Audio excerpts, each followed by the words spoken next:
Here's a question I've been interested to answer. What's better than one Quadro GPU for video editing? Two Quadro GPUs? Let's find out. My main video editing workstation is a Lenovo P620, and it's a bit of a beast. Being a workstation, you can't order it with consumer GPUs, so instead you have to spend a small fortune on Quadro workstation GPUs. Now sure, you could buy the machine without a GPU and put your own in, but that's assuming you can actually find one for sale, and it sort of defeats the purpose of having a warranted, ISV certified workstation. When I first purchased my workstation, I could only afford to go to one Quadro RTX 5000 GPU.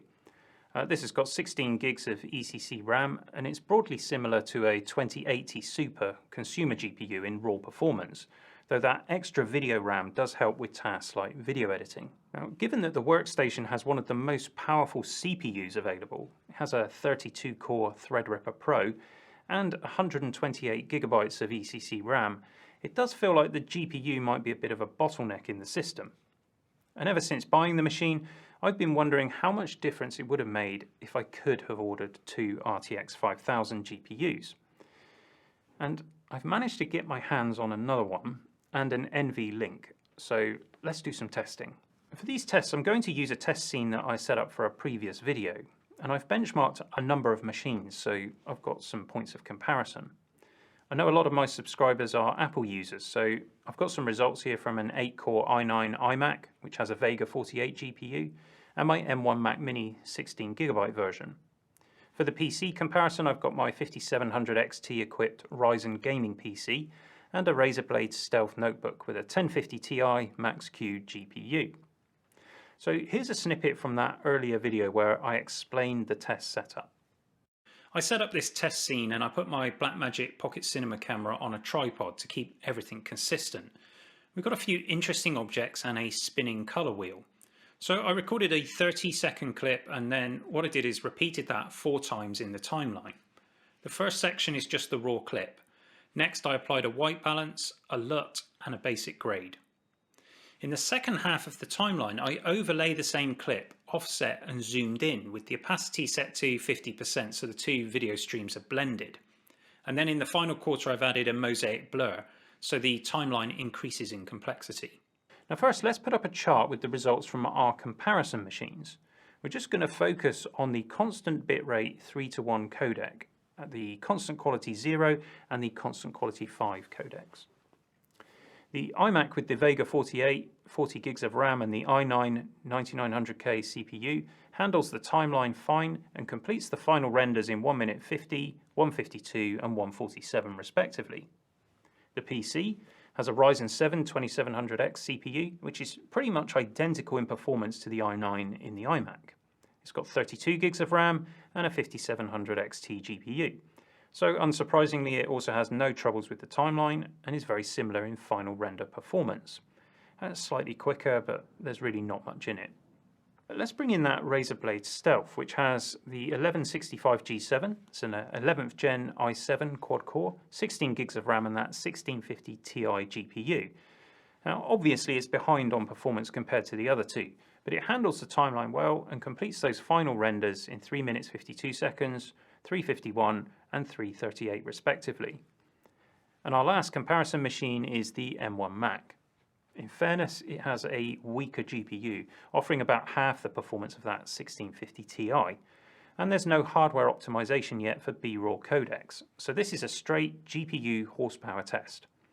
The M1 struggles a little with the more complex parts of the timeline, and unsurprisingly the final render comes in at 7 minutes 26, 7:24 and 7:16 respectively. So now let's bring in that Lenovo P620 with the single Quadro RTX 5000 GPU. And as you'd expect, there are no issues with timeline performance, and the final render times are pretty impressive already. 1 minute 25 seconds, 126 and 123. So it's comfortably ahead of the iMac and that 5700 XT gaming PC. But that performance difference has a very high price tag. Let's now try the Lenovo with 2 GPUs. And I should say that we're using the full version of Resolve Studio for testing, so multi-GPUs are supported. We can see that those final render times drop to between 50 and 51 seconds.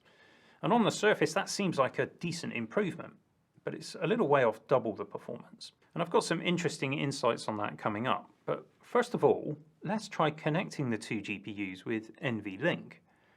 This bridge allows the GPUs to share their memory, and it runs at 50 gigabytes per second, which is really fast, but it's nowhere near as fast as the 448 gigabytes per second, and that's the speed at which each card can access its own memory. But still, it's supposed to add some benefit in apps which support it, and the latest version of Resolve does apparently support it. Because as we can see, the results are final renders between 44 and 45 seconds, another bump in performance. Now, the increases in performance may seem small, but this is a 2-minute timeline, so you need to look at the proportional gain each time. And remember that our timeline is broken into 4 sections of increasing complexity. If we look at the performance in each of those sections, we can start to see where those performance gains are found. Now, I must say the numbers here are slightly subjective because Resolve doesn't give a definitive average frames per second for each section it's rendering. So it's a case of me sitting there watching the render, looking at the live frames per second and estimating an average. But that is good enough for the purposes of this insight. So we'd look at the performance of the 3:1 constant bitrate codec, starting with the single GPU. And section 1 was hitting around 177 frames per second. The timeline here is just a single stream of BRAW 3:1 at 4K coming straight off the camera. It's being rendered out at 1080p, and clearly the GPU is quite happy doing that job. In the second section of our timeline, we add a lookup table or LUT and some basic grading changes, and as a result the render drops to 116 frames per second. The third section steps things up because it adds a second stream of graded footage over the top with transparency and a resize. It's much more complicated, and unsurprisingly the render speed now drops down to 50 frames per second. And then in the fourth section, we added a mosaic blur to that second stream, and we find the render speed decreases to 45 frames per second. So now let's add in the figures from the dual GPU setup. First of all, without the NVLink bridge. Section 1 is hitting 180 FPS, so within a margin of error, the second GPU isn't making a difference here. But for section 2, we do start to see the advantage. Now we're hitting 143 frames per second. But where we really see the performance benefit of that second card is when the timeline gets more complex. Section 3 comes in at 99 FPS and section 4 at 90 FPS, precisely double the performance of the single GPU. That's pretty interesting. Now what about if we add NVLink to the equation? Well, let's look at the figures. Again, section 1 is 177 FPS and section 2 is 143 FPS, so it's making no difference to these simpler areas of the timeline. But as we go into section 3, we're getting up to 119 frames per second, and section 4 hits 109 frames per second, so clearly NVLink does make a difference. Is it worth the $100 price tag for the NVLink bridge? Well, I guess that depends on the work that you're doing. Dual GPU setups rely very heavily on software support. You shouldn't look at these results and think that they might apply universally to other video editing suites like Adobe Premiere, for example, which I haven't tested. And likewise, it will depend on the codec you're using. I can't realistically test every possible codec on every platform. But if any of you out there would like to have a go, get in touch. I'll make my test files available. And then maybe we could do a follow-up video with some more results. So what can we conclude? If you're doing basic edits with Resolve, do you need a dual GPU setup? No. Anything from an RTX 2070 up or a 5700 up will do a great job. And if you've managed to get one of the newest GPUs from either NVIDIA or AMD, you should be absolutely fine. If you're doing more complex edits, the second GPU will make a difference, both in timeline performance and final render times. My timeline here was just 2 minutes long, but if you're working with much longer projects, much more complex projects, it's easy to see how the performance gains can make a dramatic improvement to your render performance times, especially with the NVLink bridge. Before you rush out to buy though, there are a few things to remember. First of all, we should say that mixing AMD and NVIDIA cards won't give reliable performance gains in Resolve. I've tried it, and maybe I'll bring those results in another video. So if you want to try the dual GPU route, you really need to have identical cards for the best performance. When it comes to SLI or Crossfire X, Resolve has traditionally preferred to manage multi-GPUs itself.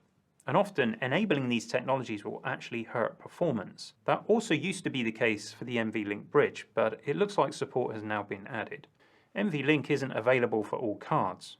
When it comes to Quadro, NVLink isn't available on cards below the RTX 5000. And in fact, the RTX 5000 has its own unique version of the bridge.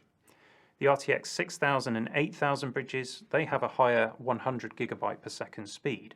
And the newer A-series cards take this on to 112 GB per second. There is also a GeForce version of NVLink, but as far as I'm aware, this is only available for the 2080, 2080 Ti, Titan and 3090 cards. None of these options are cheap, but that's the standard law of diminishing returns. And it's all well and good to say that you can get half the performance for a quarter of the price, but half the performance may not be acceptable, in which case you have to pay the asking price.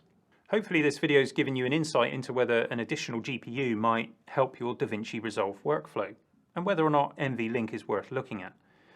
Or perhaps you don't have a need for any of this stuff, but you just love looking at tech and seeing what's possible, and I can completely understand that.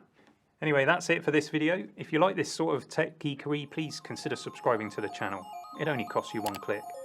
And maybe I did enough today to earn a thumbs up, or a thumbs down if you prefer, but in any case, I hope to see you again soon for some more geekery.